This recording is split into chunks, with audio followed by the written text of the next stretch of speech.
What's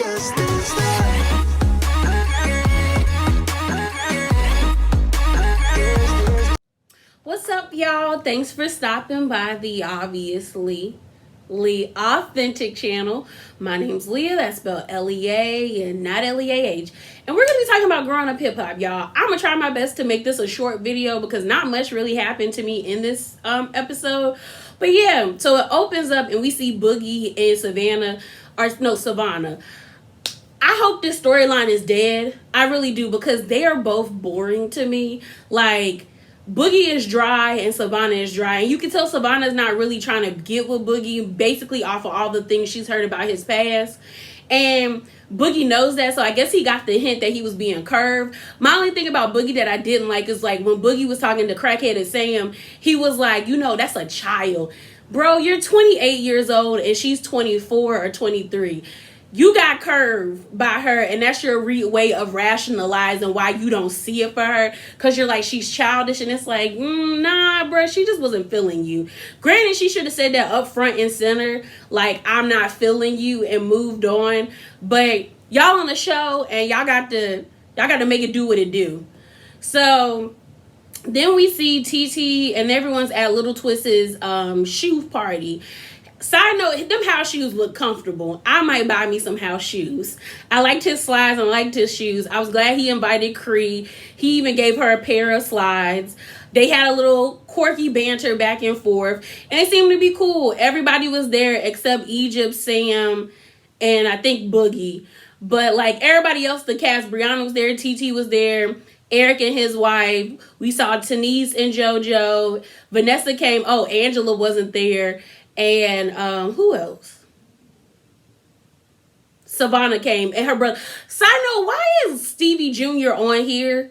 Like, why is he in the cast photo and we never see him? Like, he hardly comes to anything. And I think out of all episodes like that have been shown, he's probably only been on like 4. And it's not even been like for long periods of time. It's been like for a blip. And then he goes out. So I'm like, did he commit to this? Or did y'all just need him? Like, it's just weird. I don't get his point of being a part of the show. Because he's not really a part of the show, in my opinion. But at the party, at Little Twist's party, everybody wants to ask TT about what's going on with the rumor with Sean. And I kind of found it weird that Eric went over there to talk to her. And I'm like, if you really wanted to know about the issue, you would have either called her up, or you would have called her up and talked to her on the phone, or you would have took her out to dinner. Don't ask me that at no party. Like, bro, if I'm in a good mood, don't ask me about that mess. Don't ask me about where my man is. If he not here, he not here. If y'all want to know, I'll let you know. But don't ask me that. But, like, so you could kind of tell TT was like, I don't want to talk about it. And, like, even Vanessa said TT's walls were up. And I was like, mine would be, too. She probably didn't know if Egypt or Sam was going to be there. So she probably just came in, like, defense mode. But, yeah. And then we get to see Sam and Boogie together. And my thing is, like, I low-key think Sam likes TT. Like, all that stuff he was saying about TT last semester. I was a semester. Like, these kids, like, they in school like me. Last season, when he was like, what he say? Oh, when he was like, yeah, she walked out naked. She want me. I think he wants her and she rejected him, in all honesty, y'all. Because every scene that he is in, he constantly brings up TT. And this is my thing. Why do y'all think y'all own Jamaica? Like, legit, why do y'all think y'all own the destination spot of Jamaica when it's like everybody has their weddings in Jamaica or the Bahamas? It's like one of the main focal points for weddings. Plus, on top of that, TT is Jamaican. Egypt's Jamaican. Her mom lives in Jamaica and is like a high profile figure over there, I guess. And it's like, why do y'all think y'all own Jamaica? The only way I could be like, oh, TT's being vindictive and mean is if she had her wedding like a month before your wedding, so then people had to double back to Jamaica. Or if she tried to steal the same date that you had. But it doesn't even seem that way. It seems like she's getting married before you like a year in advance. So that lets people have time to get ready and prepared to come back to Jamaica. And people will come back to Jamaica because bro, it's Jamaica. People like to be on the beach. Like, people want to eat good Jamaican food. Like, it just doesn't make sense why they have such a, like, fixation on, like, Jamaica is our spot. When it's like, nigga, you're not the princess of Jamaica. Y'all are not, like, you're not the king and queen. So why are y'all pressed? So then, we see TT and Sean have a conversation. Y'all, Sean cheated. The way Sean speaks in riddles and stuff, bro, you cheated. I'm hoping he's not cheating now, but I really do hope that they stay in counseling, because they give me the vibe that they are putting on that they're really happy when they're really not. I think TT is just trying to marry him because she's 30, she had a baby with him, and she feels like it's the thing that she should do. And maybe that's the same thing I won't keep calling him Sam. Sean feels as well, that like he's reached a certain age where all these running around playing games needs to stop, and he needs to create a family, because he talks like a scammer.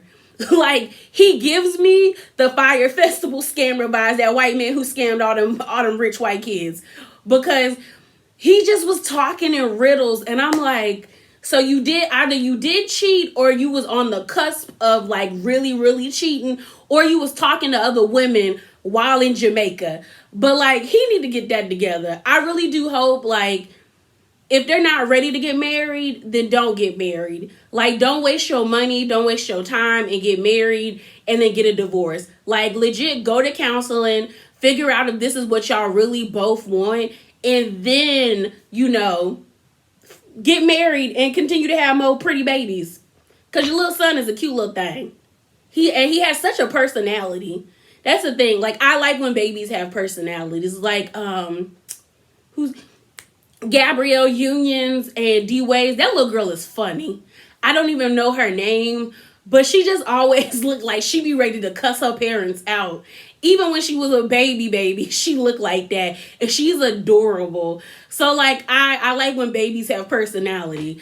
So, yeah. Oh, and who else? What's the Junie, who is Tiana Taylor's, and I can't even remember his name. But Tiana Taylor's baby. That little girl, but she's your husband. You're her husband. Like, that little girl is funny. And that, oh my gosh. Tiana and her husband make beautiful babies. Like Junie, and I don't even know what the other new little girl's name is, but they look adorable. Just some cute little chocolate, like just beautiful babies. Just beautiful little babies. But yeah, I think Sean cheated, but hopefully he ain't cheating now. So then we see Cree and Uncle Luke. Uncle Luke is a dick. My thing is, like, I wasn't feeling Cree, and that's because I seen her in offline interviews, and she just, I don't know, I just didn't mesh well with like her personality on the interviews. But I legit felt really bad for her in this situation, because he didn't even take off his glasses. And then when she came to sit down, so basically she meets up with her father, Uncle Luke. Before then, we get to see her mom. Her mom's name is Tina, and she's beautiful. She is a beautiful woman. But she left Uncle Luke. Her mom left Uncle Luke when Cree was 3. And then she ended up meeting her childhood sweetheart, and they've been married for 24 years and happy and things of that nature. Cree lets us know when she turned 18, her communication with Luke kind of stopped and became spotty. As we know, Cree is 30. So that means between them that's over a decade, their relationship hasn't really been smooth sailing.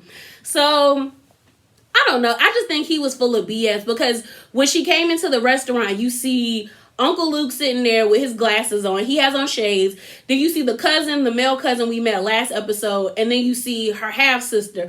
I wanted to tell her half-sister to shut up. I wish her half-sister wasn't even there. I low-key wish her cousin wasn't even there. I wish they would have had a one-on-one conversation.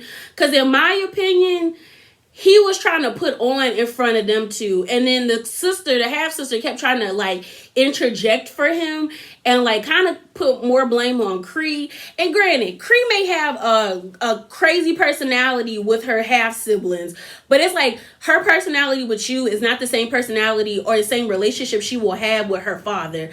That should be totally different versus what she has with her brothers and sisters. And I just felt bad for her because he didn't even take off his glasses. And I'm like, if you want to have a conversation, I'd have told him to take off your glasses and look me in my eyes, because it felt like maybe he was just putting on because of the camera was there and he didn't want to cop to, like, yeah, I wasn't a good father. But like, he was like, no, I got love for all my kids. All my kids got a special place in my heart. And it just felt like he was running game on her. I don't know what their relationship is now. Hopefully it's a better relationship. But if not, she seems to have a wonderful relationship with her stepfather. And I'm like, girl, hold on to that. Because just because he's your biological father does not mean that he's your dad. Like people say, that's my spawn. Your sperm donor. And even, I remember what one chick on Iyanla said, that's my womb carrier. I don't know. But yeah, girl, don't keep trying to press the issue with him if he's not going to put in effort for you. Like, you're 30. He had well enough time in between 18 and 30 to put in enough work to mend his relationship with you. And it should not be your job to mend this relationship. It should be his job if he really wants a relationship with you. So yeah, that was all, y'all. It was kind of an episode, but yeah, remember to be bravely authentic. And I'm out, y'all. Deuces.